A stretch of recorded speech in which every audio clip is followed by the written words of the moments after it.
Oh, what's up, everybody? Everybody knows that we're big Star Trek fans over here, so we're going to just dedicate this video to Star Trek only. I'm here with Dave Rose. I'm Joe Cronin. And Star Trek Picard Season 3 trailer just came out. The full one, the one that I've been really looking forward to, just came out, so we're going to break it down from beginning to end and talk about our opinions on it. We've had about a day or so to go over it several times on our own. We haven't talked about it really yet. It sounds like I like it a little more than Dave does. I've been burned before by this Picard series, though, and I think it's really important to start really quickly with saying that, as by the way, my daughter's behind me sick, so if you're wondering why there's a redheaded person behind me, that's her. We did not like, I don't think Dave liked, and I didn't like Season 1 and 2 of Picard. There's very little that I liked about Season 1 and 2 of Picard. I kind of liked the opening of Season 1 of Picard with Data and Picard, and that's about it. After that, it just started going downhill from there, other than when Riker showed up at the end of Season 1. So those are the only two things I liked, was the opening with Data and the ending where Riker showed up to help Picard. And then maybe Season 2, the first two episodes were somewhat bearable, but then the rest of the season was atrocious, in my opinion. Do you feel the same, Dave? We started with so much hope for this series, and this is from longtime Star Trek fans. Season 1 could have been spectacular, and it didn't amount to what was expected. Season 2, I don't even think Riker showing up at the end of Season 1 even saved it. But Season 2, again, showed a convolution of the writing staff not knowing in what direction to go. So, and quite possibly trying to cover every single enemy in one go. And it ruined it because it seemed very forced. And, well, right now with this teaser, we're not seeing anything of the repercussions of what happened last season. So is that going to be ignored? Well, so from what I understand is Terry Matalas was given the keys to Season 3. So what I assess happened, this is what a lot of people believe this and have said this as fact, and it was my assessment as well, is that they know Season 1 and 2 were not very good, right? They know they made a mistake, but they'd already committed to Season 1 and 2. And plus with COVID and everything, they just could not replan what they were doing. So they said, okay, well, this didn't really work the way we thought it did. So here, Terry Matalas, you take over. You're going to get the keys to Season 3. Terry Matalas is a fan. He used to work on Star Trek when it was still the Rick Berman era of the Gene Roddenberry era. So he's one of those guys that has a connection.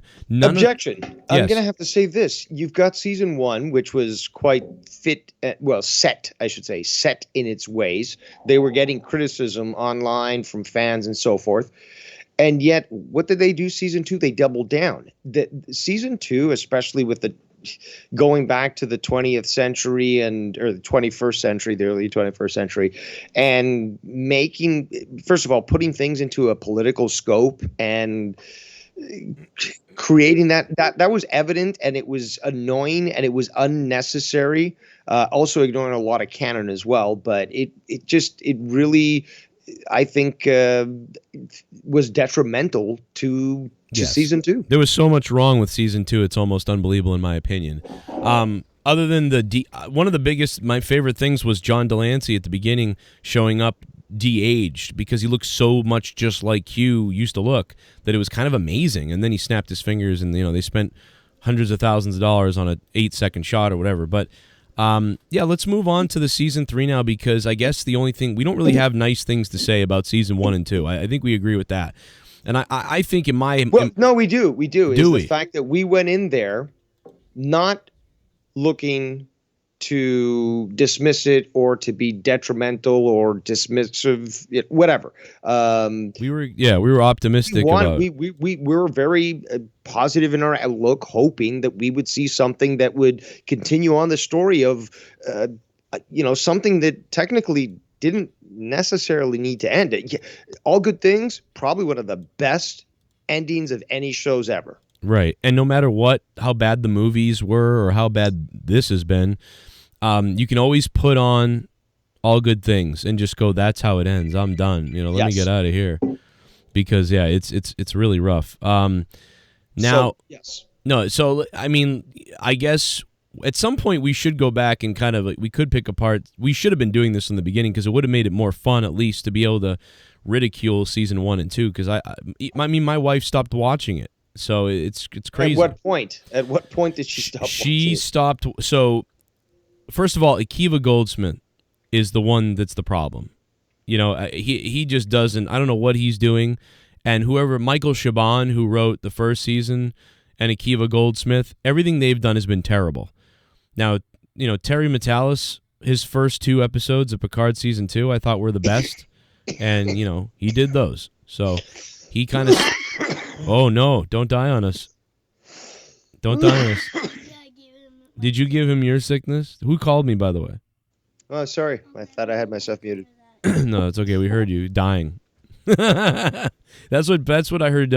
Patrick Stewart sounded like on the sets. They had to like inject him with some kind of stuff to get him up going. He seems so tired in season 2. I think I gave him the sickness from the screen. Yeah. All right. Well, so let's go right into this trailer. So, right, do you have anything else to add to this?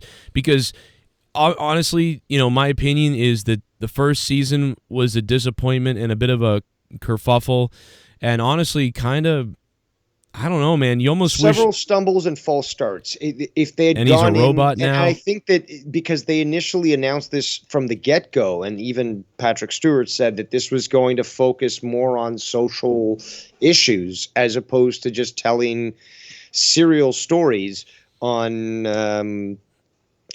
a show. Patrick Stewart has been wrong several times. Unfortunately for him, he's not good at being involved in creative. He ruins things because he doesn't know what he's doing. He knows how to be a great actor. He doesn't know how to tell his stories because he's selfishly delivering what he wants. So you want to. But he's had creative control in some stuff, and but it's usually certainly it's not shown usually that. good. It's not usually good though. I'm telling you. Of course not. No, that's the thing, though. He should stick to what he's good at, which is acting and not interfere. But it's from the get-go, the premise was that it was going to deal with a Picard in a much different way than we saw on the show. Yeah, and usually you take the left and the right, and you take issues of things, and you leave it up for the audience to decide while showing them something. But he has a very wag your finger at a certain party take. So you got that. You got. I don't want to wear the Starfleet stuff. I want it to be more, damaged. Everything that he's wanted to do. I don't want the original crew to be there. I want a different story. He's 0 for whatever. 0 for 3, right? The first thing is the in-your-face politics. The second thing is no original crew members. Well, I don't know whether or not that's him dictating or like. I mean, those were they tried to get him on board from the beginning in a different story. And it wasn't until they carved the story completely different for Patrick Stewart okay, yes. I was not aware of that. So yeah, you can actually look this up. They had been working with him for years, pitching him stuff, and every time he said no. And they finally came to him and basically said, "You have full on control, pretty much. What do you want to do with Picard?" And that's when he said yes. So he only said yes once he had almost full control about what's going on. And then they changed things, I guess, on him. And, well, what happened was at the end of season 2, or sometime, at some point, they clearly went to him and begged him and said, hey, this isn't working, and proved it to him why it's not working. And he's seen it's not working. And he said, okay, let's do what you want for the last season. I'll do more of what you guys want. And he's actually said this in the conventions, too. So he doesn't say it quite like that, but that's basically what it is that, he's doing finally what they want him to do in season 3. So can you tell Wesley to disable the alert there? Yeah, I just got beamed out of my office. But so that's where we are right now. The least influence from Patrick Stewart is coming in this season let's get into this then. Let's get into this trailer. Do you want to watch this at the same time and like watch the same video at the same time and just comment while it's running and not stop it, or what do you want to do? I think everybody. There's a lot in this. Anybody watching this, I think, should have already seen it, watch the trailer, or you should watch it now. But I will frame by frame it for us, and I'll put the captions up too.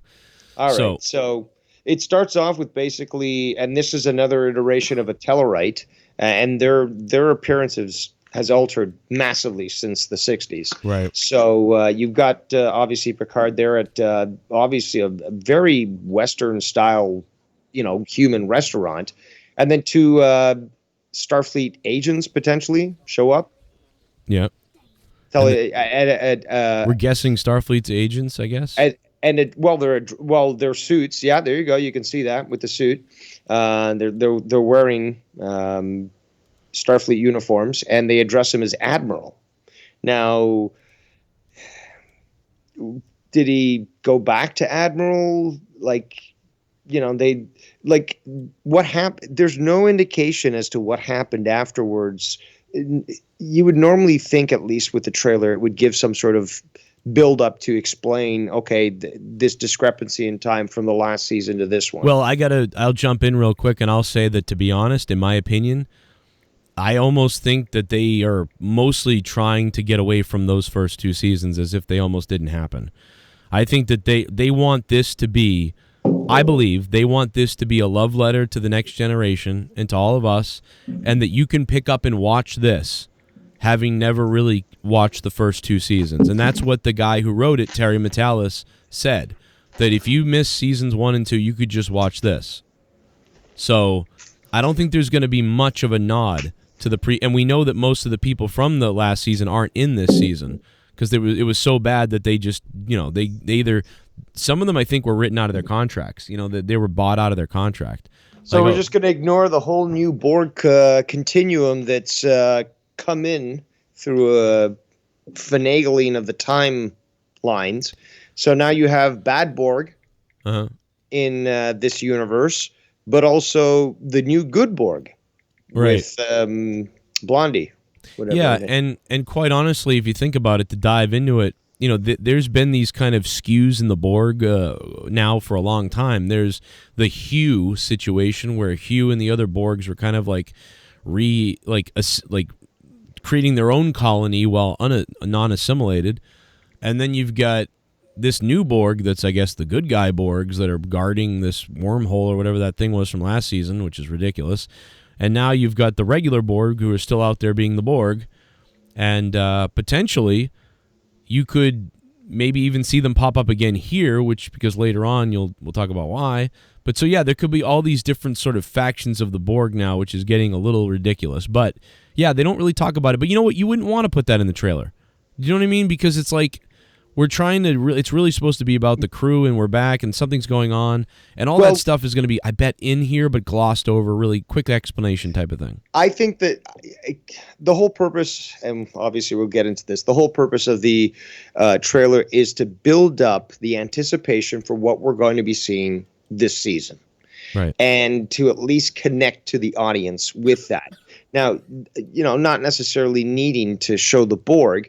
What we do see in this trailer, unfortunately for me, is lacking. But let's keep rolling. Yeah. Well, I think they know people are like rolling their eyes at that stuff too. But, and I think they hoped for the Borg to be better last season than it really was. And if Terry Matalas had written it, maybe it would have been, because he started off pretty good, I thought. So now he says, we need your help, Admiral Picard. That trope, and here's the thing, there's going to be a lot of stuff in this trailer that's going to make you roll your eyes a little bit, because you're going to be like, okay, every season is, oh my God, we need your help, Picard. Every season is, hey, we need Picard. It's like, how many people need this guy? So, yep. But here's the thing, I hate season 1, I hate season 2. I'm probably never going to watch them again. So that's okay, because now they're doing it again, and this hopefully will be the right way that it's done, that we need your help, Picard, and this season will actually be good instead of the last 2 times. But yes, so we see this, what looks to be, I think, the Titan there from all the videos, people that I've watched. That looks to be the Titan, and that might even be the new Titan. That's the Titan A. Okay, the Titan A. So that's not the one that they're going to commandeer in this season, and it's not the one that is seen in Lower Decks or the game, right? No, apparently that's the original Titan that was piloted, that was captained by Riker. But we do have Riker in a screenshot coming up where he is wearing Captain Pip's, strange though, but he's wearing Captain Pips and says that, give them everything we got. And then I believe Picard refers to, he says, LaForge, get us out of here or something. And then you have obviously a shot of his daughter. He has 2 daughters in the show, one of them actually being played by his daughter.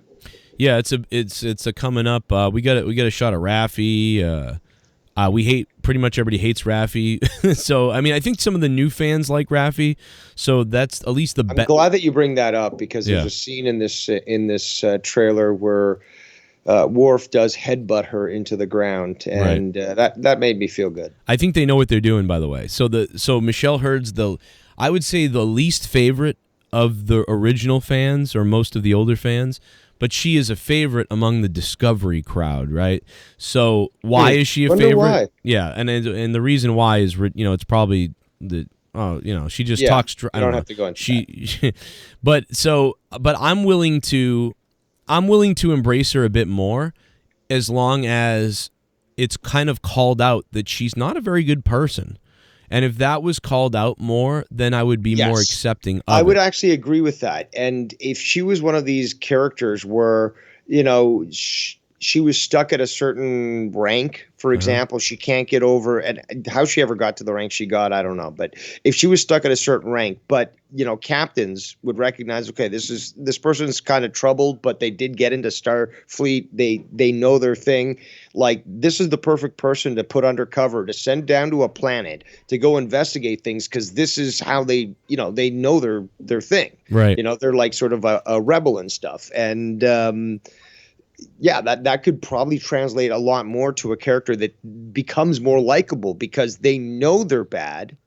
Everyone knows they're bad, but they serve a purpose and they still have some sort of ethics. And I honestly believe that by squaring her up with Worf, it's a way of also kind of the audience is happy that Worf is, kind of putting her in a place a little bit. But I also think that she's going to grow a little bit. And I honestly feel they're going to make her his apprentice or something. He's going to take her under his wing, but it's just, I think she's going to die. If that happens, I think she's going to die. I think she's going to save. I think she's going to help them in some way by sacrificing herself. And it's almost certain that at least one of the TNG stars will be dying this season. Season 3. It could be Picard. I mean, actually, it might be Diana. It could be Deanna. It could be Deanna. Diana. You think it's Princess Diana's back? Yeah. Alive. It could be Deanna. I've heard that mentioned too as well.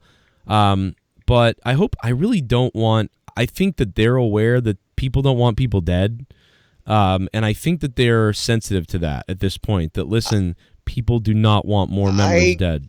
No, well, okay. Let's walk through the looking glass. I thought you were going to say let's walk through the Wookiee hole. I was like, what the? Yeah, you go that's another show. That's the Star Wars show that we'll do. But yes, the looking glass. Okay, we already talked about this, Joe. Where they are, I guess, in the Kelvinverse, going to bring in the TNG crew. It's into their universe. It's not really I guess it's sort of like a reimagining, but it's not like a reboot or anything like that in the main universe. It's like sort of separate, but that's what has been discussed. Isn't it possible potentially they might kill the entire cast off and hope, because not only then it gets shifted over to Bad Robot Company, which is the, is it Josh Whedon? Yeah, I know that you're thinking J.J. Abrams is J.J. Bad Abrams, Robot. yeah. But shifted over to there. They get to do them for the Kelvinverse. And then what does Paramount get to do? Well, they've already recasted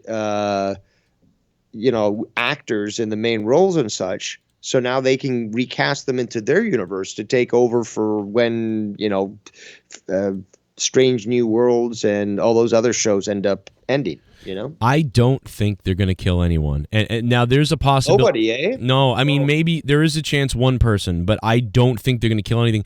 If anything, I would have more of a debate that they would maybe attempt to bring Data back somehow. I think that they're aware that, you know what, this misery, the sadness, killing a character, it doesn't work. People don't like it. They didn't like when Data died in 2003. They didn't like what happened in the first season. So this may But be. what them. about Data asking to die? I know. I don't understand. That is a problem, because then that goes against everything. And what, you're going to bring him back after, But I think that we're not going to see him come back.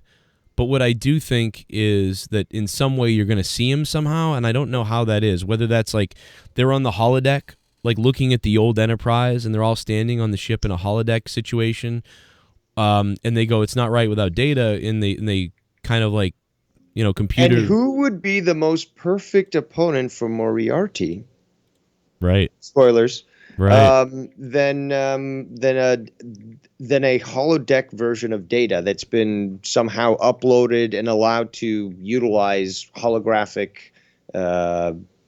technology, especially at that point. Yes. Where now he can, because again, the technology that got Moriarty out of the holodeck is ancient compared to what's available now. Right. Yeah, we're 35 years or so removed from that. So yeah, I think you're gonna see, if anything, somehow get Data in there. They have some kind of moment or something. If they could do that, they've sold me. Okay, Yeah. that's the showdown that I would like to see. Yeah, Because that's the thing, though. The whole thing was Moriarty was created to thwart not only Sherlock Holmes but Data himself. Right. So, what would be the best way to fucking turn that around and reverse it than have Data be brought back to existence through holographic technology? Wow. But way more advanced. I never thought about this. This is a great idea. And idea. then just. Yeah, I mean, well, maybe they're listening. It's too bad Diane Mulger, they can't get. I mean, nobody liked her really, but I mean, she was, get her back. But no, it'd be funny if they needed Lore to do it, or if Lore was involved in something with Moriarty because of that, because Moriarty thinks he's Data, or why is Lore looking basically like Brent Spiner, who's been binging at a barbecue restaurant? Yes, he looks just like every Brent Spiner character that he's been playing. And the that's last what I'm 4 wondering years. as well, is that I criticized about this, is that we had great characters, like the characters that he played in the show, because he played multiple characters, obviously, but of the same sort of bloodline, the Singh bloodline, right? And this guy's related to Khan and to all these people who are always like obsessed with genetics and stuff. And like every single iteration of them have always been obsessed with creating life, with doing all this stuff. Like, you could bring back that sort of type. Again, it's another one. It's the bloodline itself that's obsessed with like doing these genetic experiments and creating life and stuff. I don't think you necessarily need Lore, but again, Lore's not certainly looking like Lore. Yeah, he's got white hair now and whatever.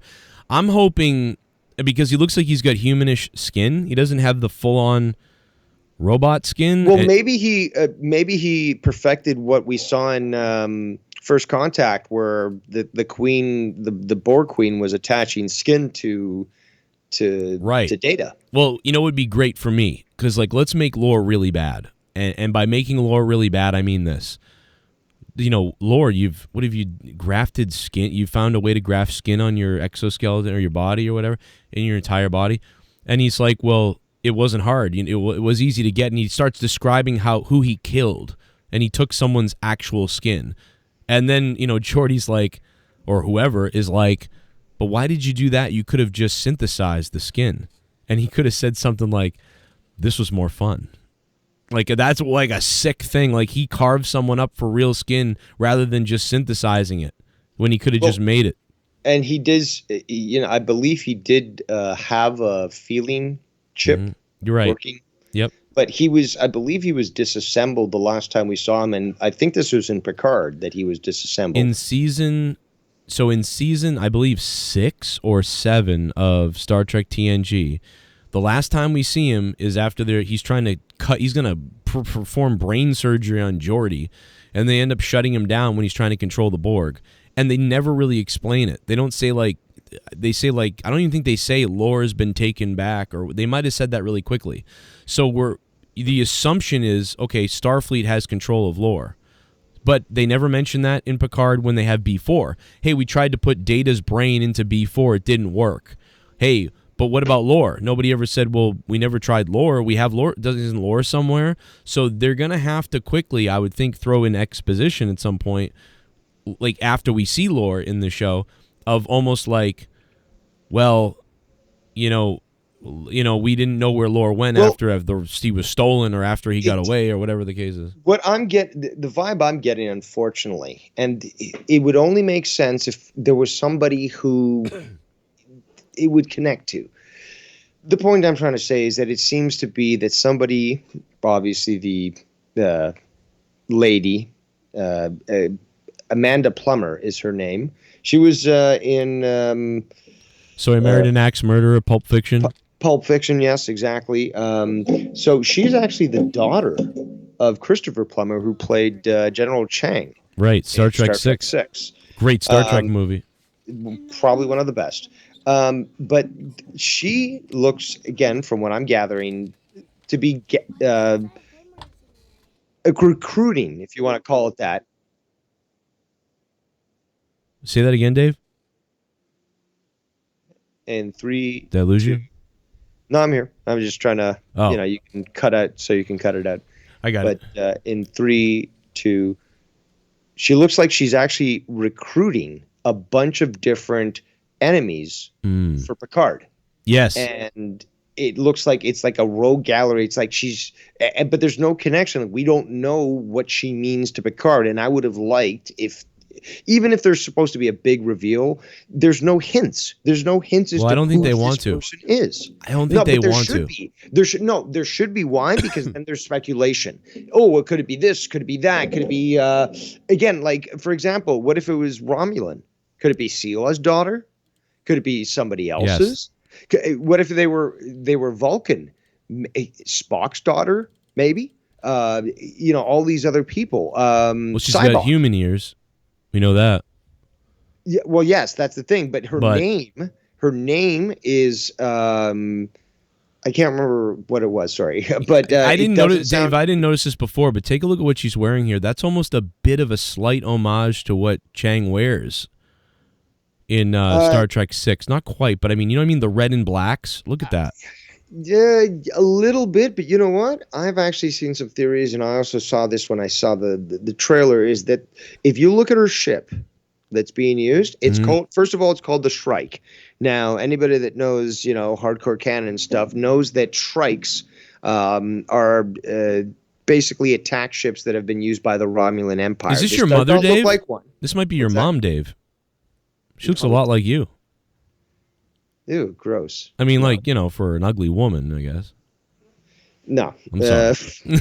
But go ahead. I'm sorry. I interrupted you. But the Shrikes are attack Romulan ships, and they don't look like this. This, you know what this looks like? A Remus mining ship. Yeah, something just Reman. like in fucking Nemesis. I think she's just a big red herring. I think she's a menace that's going to happen for a couple episodes, and that's why she's in the trailer. There's something behind her? I bet you it's not much. I almost think it's not much. I wonder if she is a complete red herring, and there's going to be a thing with her. And what I'm also wondering, and I know we're going all over the place here, but it's fun to do it, and I know we're all over the place, but we have to. Yeah, we've got ADD when it comes to this. I feel like there is a overarching story that we are going to follow every episode. But I also think that sprinkled into every episode will be its own little isolated story or situation, so that you're almost getting a touch of, it almost reminds me of what Enterprise was like during the seasons of when they were doing the whole, they had to find the Xindi, but they also kind of ran into things along the way that were separate little stories, and they actually did a pretty good job with that, even though I wasn't a big fan of it. Yeah, but people don't want that, though. They don't want overarching season-long stories. They want, standalone stories. But that's what I think. I think they're going to give you as close to like this episode has its own little thing where Moriarty showed up for some reason. But it's a portion. It's not the whole thing. Like, if you look at the original series, you look at the Next Generation, and to a certain extent, Deep Space Nine. Everything after that, no, failed. But Right. Well, they I could, like you could, Enterprise. I will say you have that. standalone stories though. You have standalone stories that you can just tell somebody, hey, let's just watch the random channel. Oh, Star Trek. I've never seen this. Let's watch this. That episode of TNG of TOS can stand alone without needing to introduce you to Mm. all this history in the past. Like again, how many times do we need to see Batman or Superman or Spider-Man's origin? Right. And well, and here's the thing about the standalone and the things you're talking about right now. When I first saw the first season of Picard, I sort of thought of it as a bit of a movie. I'm like, it's kind of like a movie, but it's broken up into 10 episodes and it's 10 hours long, but it's a mess. But the second season was not like a movie. It was tedious, right? It's But to me, this has been described as a movie, as a 10-hour movie, like like a almost like think of a made-for-TV thing where you get 2 hours a week for a couple weeks, that sort of thing. So all I'm saying is it didn't work the first 2 seasons. I will never watch those back to back to back ever again. It was horrific. it's tedious, absolutely, like you said. It's too. But if this works like a movie for real, I will buy it on Blu-ray and I will love to watch it because then you can break it up almost like it's 3 movies, 3 parts, 3 acts But happening. we're already seeing, and this is what's unfortunate is that I'm already seeing the same thing that we saw previously. The ship, for example, they've gone back to the classical saucer nacelle body look, and it's very similar to a Constitution class, but It's Olympia class, right? It's almost like the Voyager ship, kind of, not really, or Sovereign. no, actually, but what we do see as well in this trailer is we do see the Enterprise F. Right. Well, And that is something that not only was created through the game Star Trek Online, but it's sort of canon now. everyone's happy I'm not about a fan of the design, but it is larger than the E. It's bigger than the Sovereign class, and I feel the same. yeah, you were right. It's the Odyssey class. It's the Odyssey. There we class. go. Yeah, I'm not a big fan of this, but what I will say is it is kind of consistent with the time, from what the Sovereign class was looking like. So it's a bit consistent. It just looks a little smaller to me and too thin. But It's actually larger. It is larger. Okay. It is an evolution, and you know what? That Yeah. at least is appreciated. Yeah. That you can notice the evolution. It's not like it just cuts off and just changes styles automatically, and that's something that I really have to crap on other seasons, shows like Enterprise, for example, where they try to convince people that these bird of preys existed when they didn't, and it doesn't fall in with the canon. But that's another story altogether. We're talking about this. Yeah. So real quick before we look at this ship, I just want to say that in talking about this movie and this show, I also think that there is going to be kind of like thing of the week at the same time as they're progressing the story. I hope that's the case, such as, like I said, sort of Moriarty shows up in one, Laura's in another. You get the villainous, like Wrath of Khan style villain, over-the-top villain, right? Actually, that's a great point, because one of the screenshots here, also with the Ashes of the Federation is what's being displayed in front of me. There's obviously something from this character that is indicating that they want the Federation itself, not just Picard, right, I guess, but the Federation itself to fall. Now, some of the battles here, way too many explosions, to be quite honest, because shields, we've seen torpedoes hit shields, and, it's just a shimmer on the shield. It's not these huge, massive, fiery explosions, which, if you really want to get geeky here, there's no atmosphere in space, so these things wouldn't occur in this way. So there's about 6 torpedoes falling up into something, and it's kind of getting a little ashy there and whatever, and exploding. And Deanna's... And this scene right there, with Deanna looking into the fire, that's what some people are speculating might be her death. So, but also, I feel that they kind of let this character down. Apparently, here's the thing. She's retired from acting. This is another reason why a lot of people speculate she might be dying. But I think they had a lot of potential to build that character. For example, if she got to the point where she trained her mind so well that she could like see the future and stuff, like imagine that sort of person on a bridge. Yeah, I don't know, and I they could do a lot of things with her that they sort of like stopped and started with her throughout the series, because otherwise they have the superpower, the super person on the ship, so they kind of had to, I don't know, nerf her or whatever on the series. But yeah, she could be witnessing something else crazy happening. To me, this is like, wow, something's bad happening and right in front of my face, and this, there's nothing I can do about it. Like, but I don't know, where we're going with this. I hope that no one dies. That's all. But then again, if it's done really well, then that's fine. Listen, even though. But how can you think it's not? I mean, to me, it's only inevitable that they will kill at least one or more of the original cast. I just don't see them being able to say, I commit to being able to do another 10 seasons of this stuff. Like, these people already want to retire. Well, this is what I'm understanding is their last hurrah, unless the studio or somebody says, wow, this did so well, and maybe it will. But the only thing that they're going to be up against here is the people that refuse to watch this based on the first 2 seasons. Because there are some people out there that are going to see this, and they're going to... Because even I'm thinking that, damn, it still looks dark. This still looks like a dark, sad, future. Yes. Like, I don't like that. And will this be the last season of Picard? Yes, this is the last season of Picard. They said that.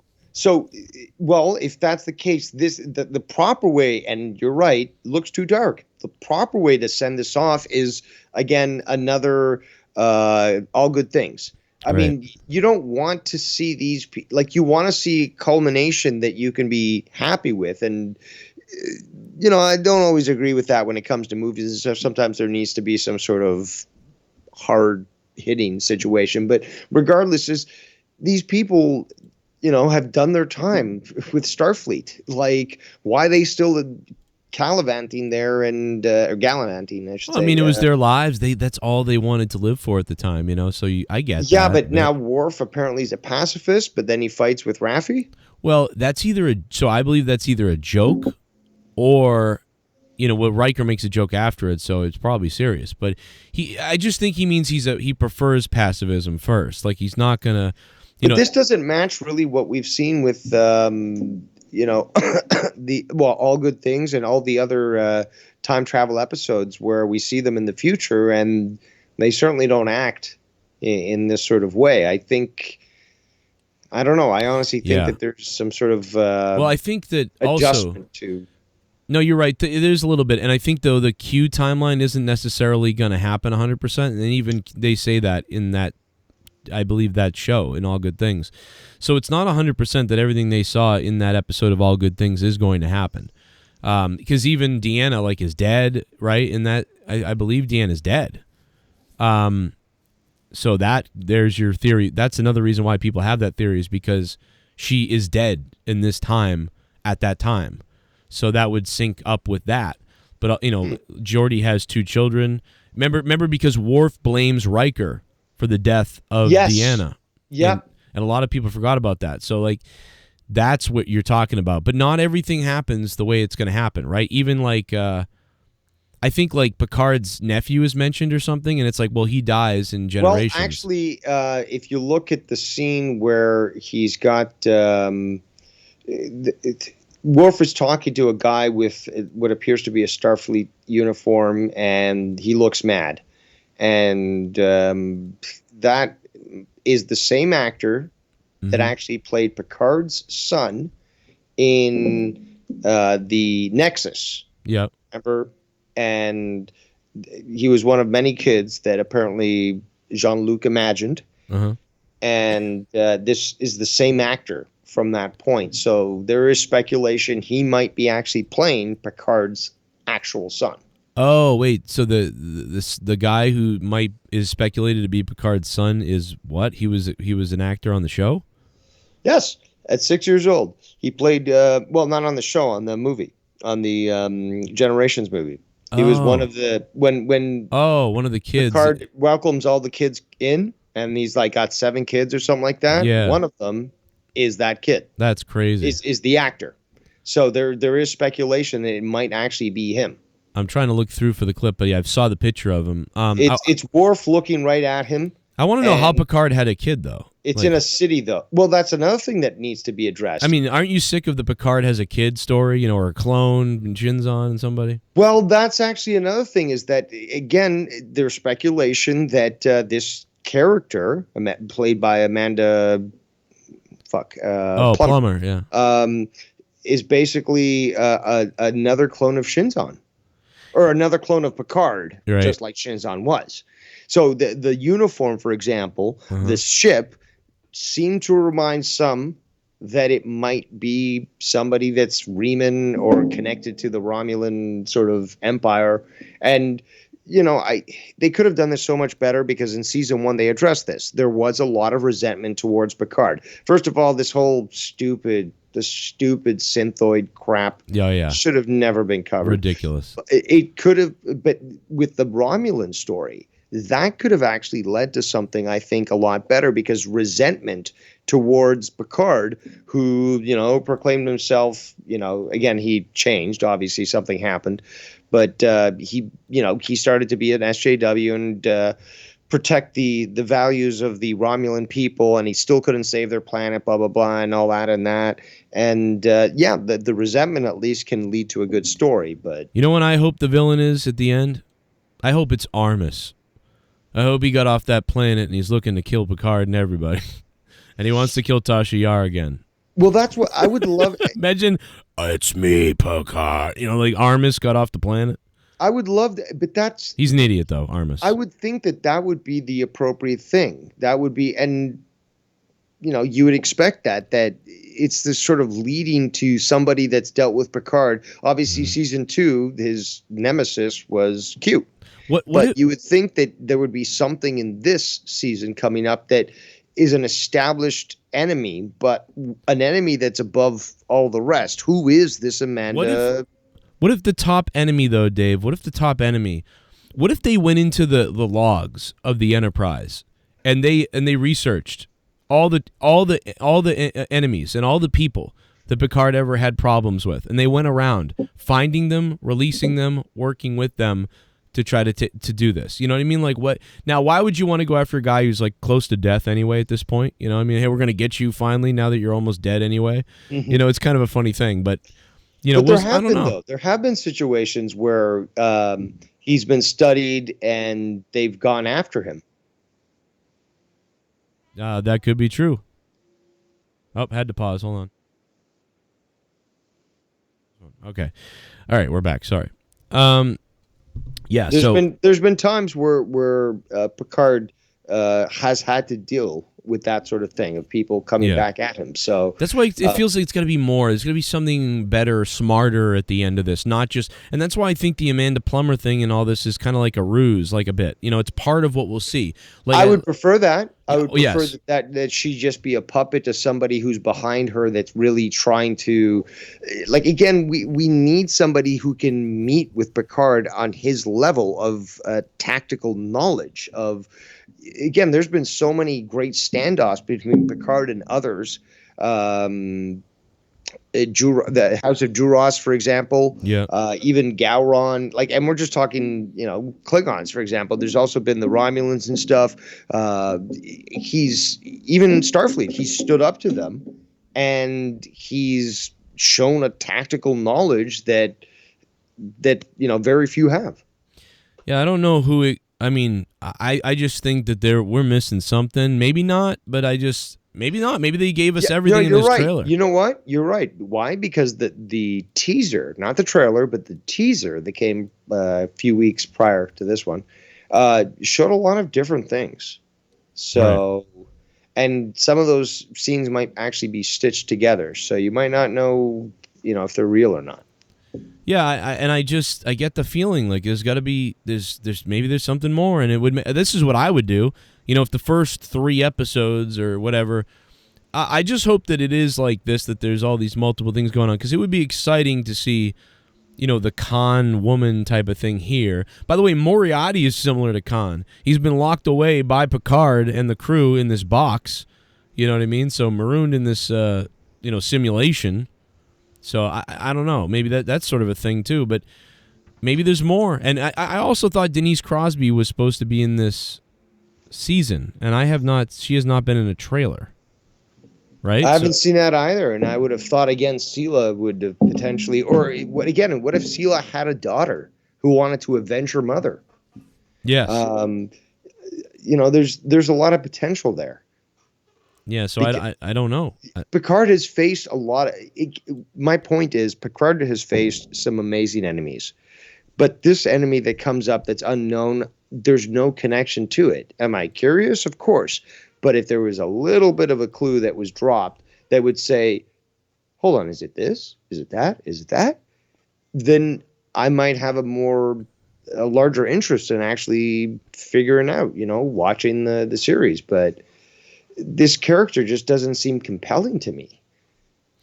I think I kind of like it, but the problem is in my head I'm thinking at the same time, I'm like, well, this is an old trope here. So in my opinion, I'm like, well, they're not going to go with, this is not the main villain. This old trope of like, oh, I'm going to get you Picard or I'm going to get you Captain Kirk type of thing. So that's why it's like, man, this is so a red herring or whatever. This is going to be the fun beginning or something. There's something more going on later that we're going to find out. It's got to be, because I don't know, because I'd be shocked if we watched the season and this was like the finale with her and I'm going to take down Picard and that was it. And she had a connection to somebody, but that was it. Because like you said, it's even with a connection, but they're not going to tell you about that in the trailer because that's obviously going to be something big or something later on. Or it's going to be, there will be something big later on that there is a problem about, but this is completely, I'm wondering if this is completely separate. Okay, let me put it this way. When you had Star Trek II, The Wrath of Khan, with the title The Wrath of Khan, and you had Khan in the trailers, you really didn't know what he was going to do, but you knew that trailer was badass. You knew who it was that he was addressing, and you knew that history because this guy obviously had reasons for revenge because he sent him to go live on a planet and ended up, killing his wife. Right. Yeah, and that's what, maybe Moriarty's wife has died. Wasn't he with a woman in the... Yep.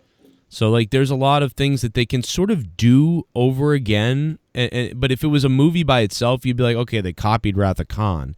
But if it's just an episode or two, where, okay, look at this, like, episodes 1 and 2 kind of had that Wrath of Khan feeling. Then episodes 3 and 4 kind of had that, like, holodeck episode where like there's something to do with a holodeck and that's why Moriarty's out and that's where Lore comes from and they figure that out and they move on and then they get to Beverly finally and then the bigger thing is revealed for the last 4 episodes, so it's like they kind of got to go through these different enemies and stuff like that and also different situations. Maybe there's even one episode where it's a complete throwback episode of like there's a problem on the ship or something and it has nothing to do with anything, you know what I mean? And that's kind of fun. So I'm hoping that's the case, that there's all these little things in each episode as we really get to the main issue that really isn't shown here in this trailer. And then I think at the very end, I would think that you would have all of the crew unveiling the Enterprise, what is it, G? A, B, C, D, E, F, G? So... Well, if the F is right now the one that was featured in the trailer, so if that gets destroyed, the G would be the next obvious one. So I think you'll get like a moment. We're going to get a moment either where they're all standing on the Enterprise D together, kind of remembering it together, or it's going to end with them on a brand new ship, brand new crew, just kind of there for the christening of the ship or something like that, and it will be a nice sort of thing like that. It's weird because you've got in this screenshot that you're showing right now with the 4 Captain Pips on Riker wearing his command red and the, I guess, alternate new, communicator. But that communicator is, how different is that from the All Good Things one? It's pretty close, but it's different, right? It's a little bit different, but it's close. And Picard is just going, I guess, off-duty admiral? I don't know what he's wearing here. Well, we don't know that, but we also know that in the in the trailer, Uh-huh. we have Geordi, who has Commodore pips, which again I personally like that because I'm hardcore and love the original series as well as the Star Trek original Star Trek role playing game by FASA. But Commodore rank was a lot more used than it was during TNG or afterwards. But you do have Geordi actually wearing those pips, and he wears them in a uniform that are both yellow, obviously for engineering, but he also has it in red, which is command. So it does lead people to suspect, to question a few things. Well, But you'll see that. I'm not sure 100% here, but Geordi's wearing two different outfits at times, like you said. This is the more Commodore outfit, which makes me... The Commodore's rank is depicted by the pips. Those two little gold Yeah, so things there. this is his Commodore outfit here. But you have the same pips on him wearing a suit that has the red.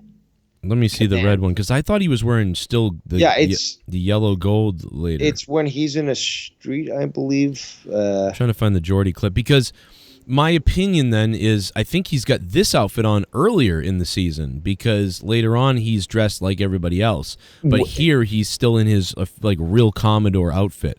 There's a portion in this trailer where Geordi says, "You got Worf roped into this," and he's wearing that. Wearing the yellow. He's wearing the gold for engineering, but he's got the Commodore pips. Right. But then there's another scene where he looks like he's sitting back in a seat. Yes. And his and that's later uniform in the is red, but he's still wearing the same Commodore pips. So, so he's at that point. It doesn't seem to be the lighting. It seems like there's some difference here. But if there's he's a Commodore, why is he? Commodores would usually be field command, so he would have red. So it's just questionable as to why he's got the gold. And that's good for Geordi too, because Geordi is someone who ends up working at. We hear about this in the other episodes. Worked at Utopia Planitia, in the J.J. Abrams movies, the pre-comic book, which is not canon anymore, but he created the jellyfish starship. So, he's really in charge a lot of times of ships or creating ships or engineering of ships and fleet management of ships. So it makes sense that he's a Commodore. People have said, why is he a Commodore? But it kind of syncs up with what he would be doing, I guess, with all those other things, which is fine. You want him to be an engineer forever, but being the guy who designs ships and the engineering of ships, or oversees that, is, You can also see him as a captain, though. Yes. I can. Yeah, no, you can. But, the only thing I don't like is when everybody becomes a captain. That drives me nuts when it's like, okay, in the future, Sulu's a captain and her is a captain. Everybody's a captain. It's that's true. You make a good point because, if he was in charge of all this stuff, he would be a Commodore. I can't remember who the guy was that developed the computer systems in the original series. Damn, I can't remember his name. Oh. But I believe he held the rank of Commodore as well. So, it's not out of the blue that somebody would hold a high rank and still be working exclusively on scientific research. I like, and Dr. Crusher's a good example here because it looks like Dr. Crusher has gone away of, she's not the captain. Remember, even in All Good Things, she's the captain of Starfleet medical ship. But how could she send out a distress signal? Yeah, I don't know. From what we're hearing, she's kind of gone off on almost some kind of a missionary type of work, like where she's volunteering to help people with her, knowledge and stuff. I don't mind that too much, but I did, and I know that, how people get all excited about 7 of 9 being a commander and stuff? I kind of got excited about Beverly being a captain. Like, that is one I wanted to see because she showed interest in it. She was very smart, and she had, she was a little I different. like that. I liked when in TNG, both her and Deanna. and Troy were showing interest in doing officer command and such, and just keeping themselves upgraded. And Well, I like that they showed their flaws too. That Dr. Crusher's a doctor, but she's pretty good at command, but she doesn't know all the technical stuff 100%. But she does know a lot of it actually. But I can imagine, again, all good things. That totally is what I would imagine her to be doing at that point. I would totally see her as a medical captain, like a medical ship captain. But now it seems like she was off on some kind of rogue mission or on her own type of thing. I just hope it's good. It seems like it makes sense. I hope they give her. It sounds like they're going to give her. She's never shown anything to be that type of person to run these underground missions and stuff. Worf certainly has. Riker definitely. But most of them are straight shooters and stuff. I don't see Beverly doing that. No, I mean, maybe. We'll see. It's not that crazy, but I mean, this is another situation too where they gave, her, Kate Gates, the real person, a lot of, hey, what do you want to do? Because you never really got a lot to do, and here's what we're thinking, and now what are you also thinking? So, hopefully it's good. I think she's, she understands. She likes the character. She seems to be very down to earth compared to a lot of other people. Obviously, Marina is too. She's just wild. If you ever watch her at, the cons and things like that. But she lost her husband not that long ago. She's a little bit unhinged, at those. If you go watch their the thing the other day where they unveiled this trailer, people crying, and she goes and hugs everybody in the crowd. She's very nice. Everybody else just stays up on the stage. She runs down and hugs people. But I don't know what this is. And the bridges, a lot of the only thing I think we're going to see too is there will be a little bit disappointment in this season with how a lot of the bridges are going to look very similar. They're not going to look, there's no carpets back, there's no things like that. And honestly, the budget, it had to suffer somewhere because the other two seasons did what they did. The budget should suffer because they make their bridges the size of football fields, okay? Right. I've always had an issue with this. TOS, perfect size bridge, nice and compact, everything's close. They actually designed it on purpose so the way that the captain's chair was positioned, he could just turn around on his swiveling chair and see every console. Right. Now it's like you got to yell across the room, "Hey, Daniels!" You could throw a football. Yeah. Across, the Voyager bridge was the worst. Oh, it was purposely wide. You could throw a football entirely across that thing, and it'd be like, 20 yards or more. Yeah.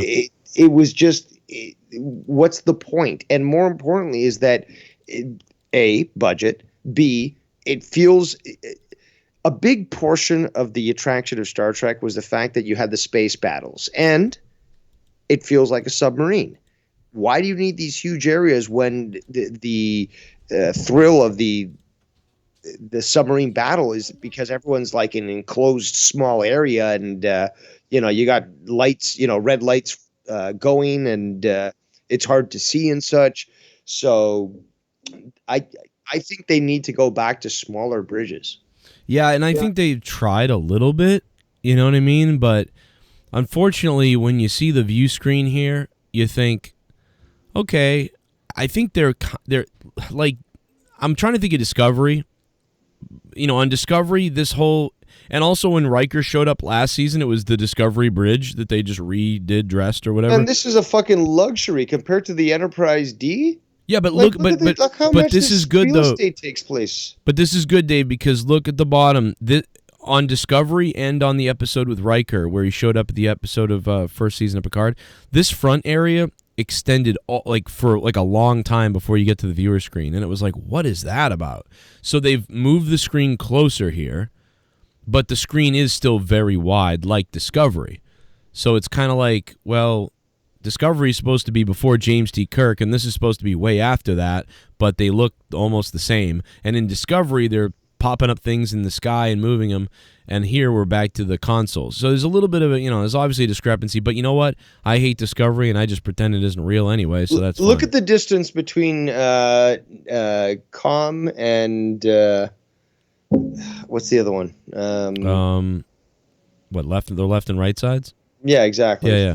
And there's the driver of the ship, and there's the con. Yeah, on the left. You're the sort of the science station is to the left, and the right is the pilot. But look at the distance.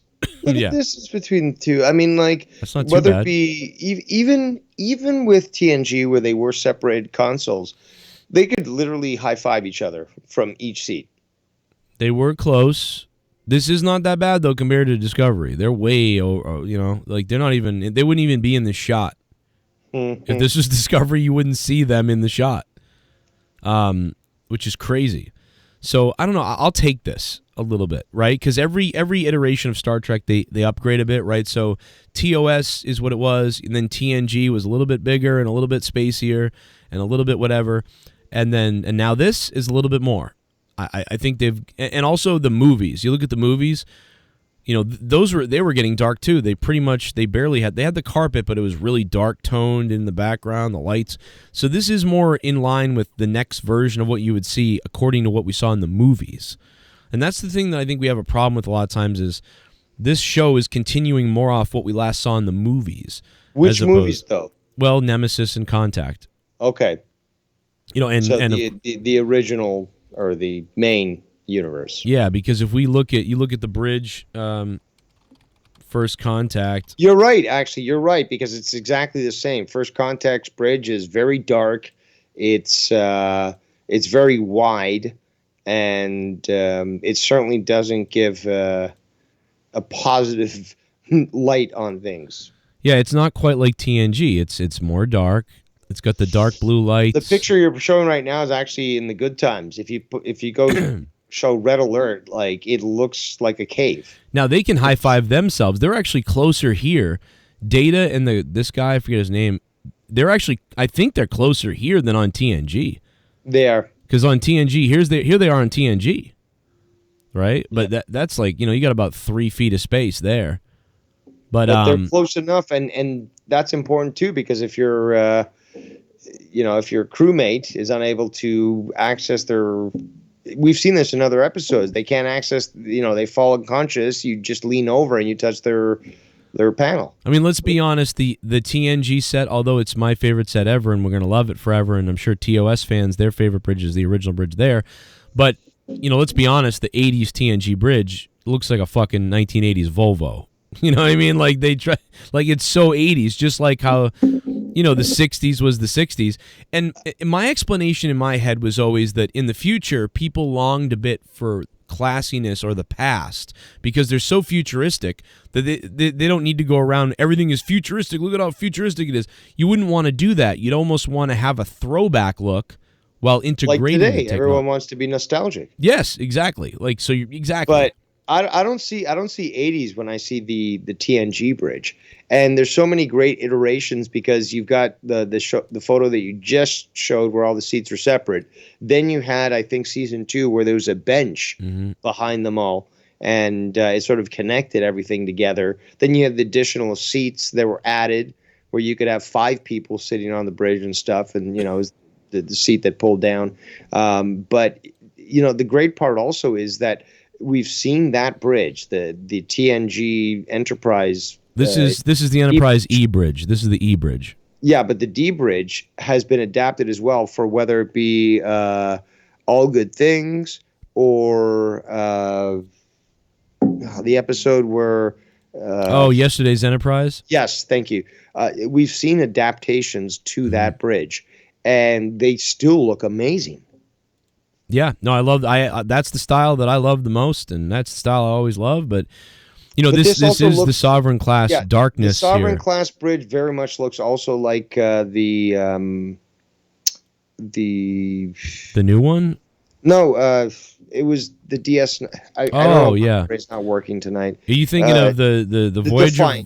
The Defiant. Yeah, the Defiant is also tiny, so. Yeah, but the thing is, though, the bridge also was way too large, I think. Yeah, for the Defiant. It was still small. It was smaller than, other bridges, but it was still, I think, a little too large considering the size of the bridge. And I didn't like it because, again, like you just showed with the E, you got, like, what is this, theater lighting? Yeah. On the side? Yeah, it looks like the movie this? theater lighting. It's like, welcome to the movie theater. You can watch a movie in Star Trek. Yeah, it was. I mean, because it looks a little cheap or dated at this point. You know, I mean, I think that's the thing about the original TNG bridge. We were just talking about it, and I know I said it looks like a Volvo, but my point is, I think it's that less is more, and that's what like even in the original series when you look It at was it, perfect, dude. It had pull-out chairs at the back. They didn't have to stand there all the time. They could pull out the chairs. yeah, I like that. I like the original design. It was so modular. That's the thing. There were so many things. Oh, Michael Kuda, for example, who was one of the main producers and stuff. The guy wrote these manuals that had all this information that brought it all together and even brought the science into it. He was contacting scientists and stuff to make sure that the science lined up properly. So they really thought a lot when it came to making TNG. I think that I think we gotta kind of wrap it up now. I mean, we could really do another hour. I think talking we about certainly could. But. This is kind of ridiculous. Yeah, in summary, I'd say I don't see anything from the Picard trailer that entices me to watch. I may end up watching at least at some point, but I would like a hook. That's what I want, a hook. Something that would say, okay, here's a little hint. Well, you didn't maybe but what's coming up. You didn't think Moriarty or Lore or this new villain, and see, this wasn't a hook for you? No. Wow. Why? Because again, the whole thing is, okay, I'm gathering Picard's greatest enemies. Mm-hmm. Okay, well, who the fuck are you then? Because I want to know why you're doing this. What's your motivation? That's why you got to watch the show. No, but there's got to be at least some sort of speculation, in my opinion, as to why. Could it be this person? Could it be that person who's coming back for blood? People that watch Picard are the ones that are interested in the character Picard, right? It's not like normally someone's going to say, "Yeah, I've never seen this show. I'm just going to watch it because it says Picard." I got to be honest, man. Like all I want to see. I love these characters together, and I love these characters in TNG. So honestly, I keep watching to watch the family that I loved watching when I was young be back again. And do stuff and and have good stories with them. That's what I'm watching for. And I was unfortunately let down for the most part. Let down in season 1, and definitely let down in season 2. So I'll give them this. One thing I do watch for is the visuals. Because I love good cinematography, and when CGI is done right, it is enjoyable. But yeah, there's been some great space battles. There's been some great effects and stuff, and just continuing on that universe. Making certain technologies evident and so forth. It's interesting. It's a nice visual addition to it, but. When some of these stories get a little too political, they take away from it, because although that's the thing, TNG or even TOS could do Deep Space Nine could do political stories, but they didn't have to smack you over the head with it. Yep. Yeah, it's just like it stood on its own, and in the end, and I talked to Joe about this a while ago, is that in the end, Star Trek always says to the viewer, you decide what's right or wrong. Right. You decide whether or not this character made the right move or not. Yeah, it's not wagging its finger at you, which is, again, what Patrick Stewart wanted to do, and what obviously the people working on the show wanted to do, especially in season 2. So, dude, one of the best things, I got to interrupt, sorry, but again, what happened with Ensign Ro when she abandoned the ship? And Picard had tried to support her as much as possible and stood up for her with Starfleet and so forth. And she ends up leaving and abandoning him. And that at the end of that episode, where I think Riker ends up going to talk to him, and he's like not very responsive. And then Riker leaves, understanding. And all you see is Picard looking out into space, like obviously distraught, but like troubled. Like that, and that's what it's left with. That's the last scene you see on that show. There's no happy ending. It's like this guy now has to deal with the fact that this woman that he thought that he could help and was going to support him now made him look bad, but more importantly, betrayed him. So it's stories like that we've seen on TNG that I think are the most compelling, because they leave the audience having to decide for themselves what was right and wrong. Right. It makes you think, and that's what current Star Trek really doesn't do. It Yes. makes you feel dumb, and it makes you think they're dumb, and then you're like, wow, okay. So yeah, I mean, listen, Discovery has been trash. The first season was the best, and I didn't like that season, and I can't believe it got worse, but it did. And Picard has been really bad as well, but it's worse because it's characters and a timeline and continuity you love. So when it's bad, it's not just, that it's bad, it's that it's like stabbing you in the chest at the same time. So yeah, Discovery has been all bad. Picard 1 and 2 bad. And so But Picard. the problem is that we're nerds, and eventually we're gonna probably end up watching this thing. I'm gonna watch. I'm already a moron. And I get excited. I'm watching it over and over. I mean, we're talking about it. We didn't even talk about. I talked about the first episode of the first season of Picard, and I was excited. And then I watched it go downhill, and I went, "Oh boy!" But we're not going into this, wanting to hate this. We want to like this stuff, Yes. and I've been burned twice already. Shame me once, or what's it called? Fool me once, shame on you. Fool me twice, shame on me. Exactly, but the third time, is it going to be the charm? I don't know, but I really do want to see an enjoyable Star Trek series for the first time in 20 years? Yeah, forever. I mean, I love all the original stuff. I really do. I no matter what I put on, I love it. Yes, Voyager falls apart here or there, and yes, Enterprise a little goofy with some of the weird stuff, the continuity and some things they do, and they had low budgety and they fell apart. But I love Enterprise, and I like Deep Space Nine a little bit, and I really like parts of Voyager, and I dislike other parts. But overall, I enjoy all that time of Star Trek, and of course the original. You could throw a dart to a dartboard with a bunch of different TNG episodes, and I'm sure that you would watch them without any question whatsoever. Oh yeah, no, I would watch any episode of TNG. I mean, even TOS is like, the first season is pretty much great, but there's episodes that aren't very good in the second. Of course, and third. but there's been a lot of episodes in all Star Trek shows that haven't been very good. I mean, the musical with Voyager. Oh yeah.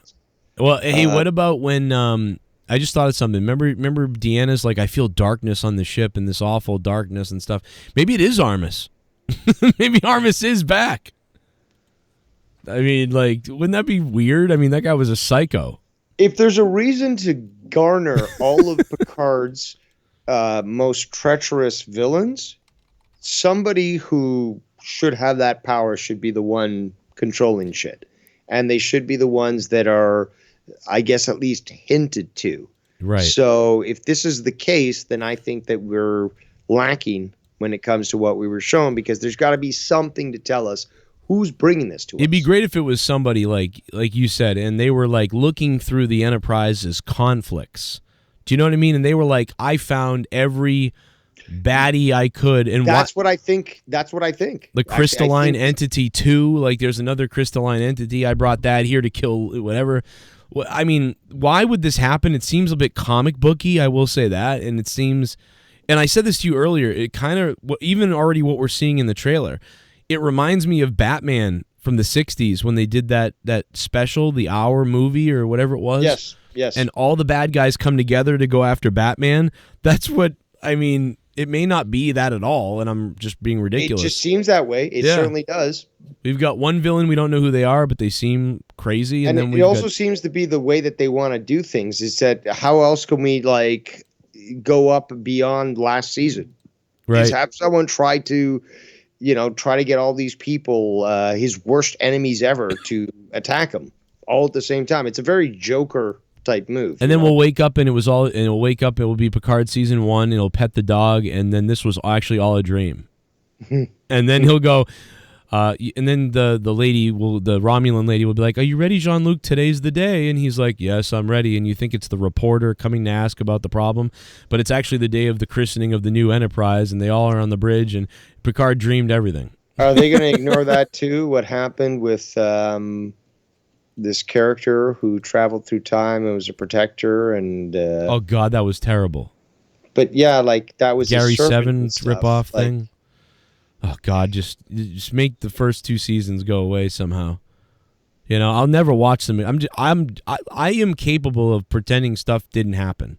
Like I can do that so it's not going to bother me. I've done the same thing with Discovery. So, And by the way, I will say one nice thing about Discovery: the last 5 episodes or whatever, when the big reveal happens about what's going on, I think that was awesome.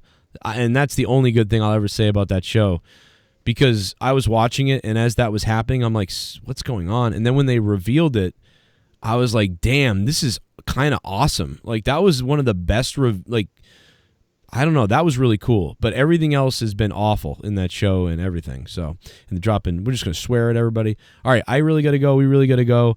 So I'm going to watch. I think you're going to end up watching. But you know what? You can gauge me. If me and Leah are watching, then you probably want to watch. Because Leah, you asked earlier, and I don't think I ever answered it. My wife, she watched the whole first season of Picard, but by the end, she was tortured by it. And then in the second season, she bailed in the middle of the 3rd episode. She's like, I'm out. I can't blame her. I felt the same way, but I'm also quite sadistic, so I'll just put myself through the punishment and watch this. If you want to see a child's mother kill herself, I mean, like, and you want to feel like dying, watch Picard season 2. You'll love it. It's great. Everybody's dead and people die and people hang themselves. It's what a wonderful time. All right, guys. Well, Picard season 3, there's so much more we could say, and we probably will eventually. And I hope you guys enjoy it. Hope you subscribe. Leave comments down below. If you've watched this far, write Picard is hard in the comments. I don't know. And live long and prosper. See you next time.